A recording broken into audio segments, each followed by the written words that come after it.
आज हम भारत के पूर्व प्रधानमंत्री भारत रत्न स्वर्गीय अटल बिहारी वाजपेयी जी की निर्माणों के पावन युग में हम चरित्र निर्माण न भूले इस कविता के बारे में संक्षेप में विचार करेंगे। पूर्व प्रधानमंत्री होने के साथ साथ स्वर्गीय अटल बिहारी वाजपेयी जी एक ओजस्वी कवि, पत्रकार तथा प्रखर वक्ता भी थे।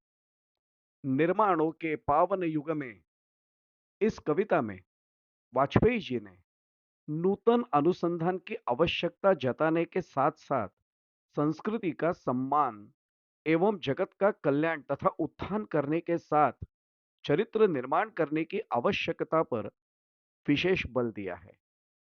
आइए हम इस कविता का आनंद लेते हैं। निर्माणों के पावन युग में हम चरित्र निर्माण न भूले, स्वार्थ साधना की आंधी में वसुधा का कल्याण न भूले। इस युग में हम हरेक क्षेत्र में नई चीजों का निर्माण कर रहे हैं। यह आवश्यक भी है। अटल जी इस युग का वर्णन पावन युग करते हैं, लेकिन निर्माणों के इस पावन युग में चीजों के साथ साथ हमें चरित्र निर्माण करने का कार्य करना भी अति आवश्यक है। इस युग में हमारा आचरण शुद्ध रहे, आचरण भ्रष्ट ना हो, ऐसी अपेक्षा उन्होंने इस कविता के माध्यम से व्यक्त की है। इतना ही नहीं, बल्कि हमारा स्वार्थ कभी भी इस धरती के अकल्याण का कारण नहीं बनना चाहिए, ऐसी भी उनकी अपेक्षा है। धरती का हम कल्याण करें, ना कि अकल्याण। इसलिए स्वार्थ साधना की आंधी में वसुधा का कल्याण न भूले, यह उनका आग्रह है। इस कविता के सबसे पहले छंद में अटल जी ने आज हमारे जीवन में हम जो संघर्ष कर रहे हैं उसकी ओर हमारा ध्यान आकृष्ट किया है। यह संघर्ष अगम अगाध सिंधु यानी कि अपार और अथाह सागर या समुद्र की तरह है, लेकिन हमें किसी भी परिस्थिति में हिम्मत कायम रखकर आगे बढ़ते रहना है। मझधारों में यानी कि लहरों के बीच डूबना साहस को बिल्कुल स्वीकार नहीं है।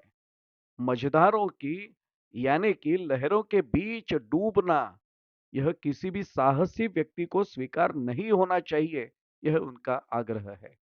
यहाँ लहरों से डरकर नौका पार नहीं होती, कोशिश करने वालों की कभी हार नहीं होती, इस काव्य पंक्ति की हमें अनायास याद आ जाती है।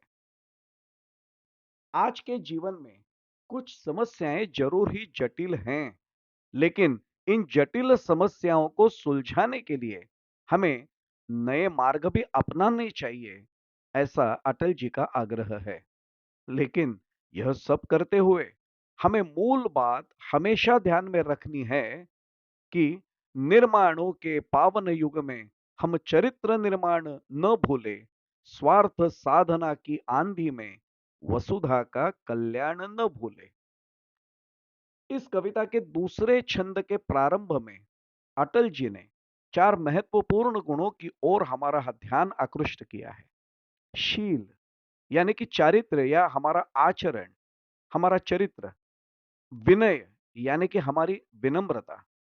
आदर्श यानी कि सर्वतोपरि हमारा ऐसा आचरण कि जिसके माध्यम से हम दुनिया के सामने सबसे बेहतरीन उदाहरण प्रस्तुत कर सकें।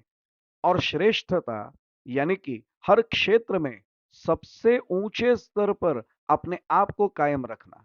इन चार गुणों की आवश्यकता पर अटल जी ने बल दिया है। अपने इस मुद्दे को स्पष्ट करने के लिए उन्होंने तंतुवाद्य का उदाहरण हमारे सामने रखा है। सितार, गिटार या तानपुरा जैसे वाद्यों को अगर तार नहीं होती तो उनसे झंकार यानी कि झनझन का नाद हमें बिल्कुल ही सुनाया नहीं देता।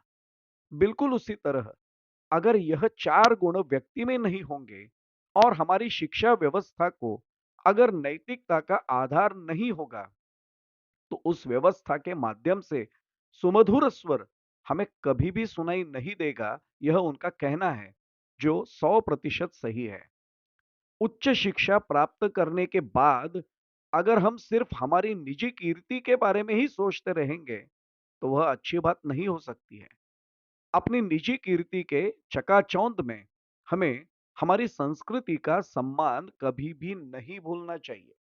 लेकिन यह सब करते हुए हमें मूल बात हमेशा ध्यान में रखनी है कि निर्माणों के पावन युग में हम चरित्र निर्माण न भूले, स्वार्थ साधना की आंधी में वसुधा का कल्याण न भूले।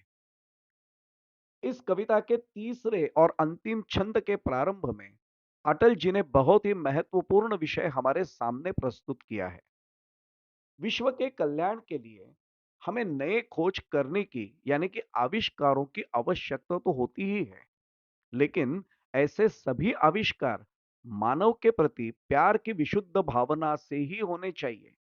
इसीलिए इस अंतिम छंद के दूसरे चरण में उन्होंने सृजनहीन विज्ञान की व्यर्थता और इस विज्ञान की अगर व्यर्थता होती है तो उसकी निष्फलता की ओर हमारा ध्यान केंद्रित किया है। सृजनहीन विज्ञान किसी भी प्राणी के लिए लाभकारी नहीं है, ऐसी अटल जी की धारणा है। वैसे तो हम सब जानते हैं कि विज्ञान इस सृष्टि के लिए वरदान भी हो सकता है और श्राप भी। विज्ञान अगर मनुष्य और वसुधा यानी कि धरती माँ के प्रति प्यार की विशुद्ध भावना मन में रखकर अपनाया जाता है, तो वह सृजनशील विज्ञान होगा।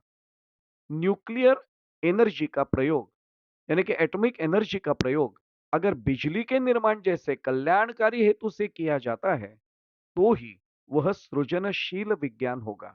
अन्यथा उसका प्रयोग अगर विनाशकारी बम बनाने के कार्य में ही किया जाएगा, तो वह सृजनहीन विज्ञान होगा।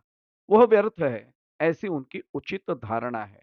और इसी भावना से अटल जी ने हमें आग्रह किया है कि भौतिकता के उत्थानों में हमें मनुष्य जीवन के उत्थान को भी कभी नजरअंदाज नहीं करना चाहिए। लेकिन यह सब करते हुए फिर से उन्होंने आग्रह से हमें बताया है कि हमें मूल बात हमेशा ध्यान में रखनी है कि निर्माणों के पावन युग में हम चरित्र निर्माण न भूले, स्वार्थ साधना की आंधी में वसुधा का कल्याण न भूले, वसुधा का कल्याण न भूले।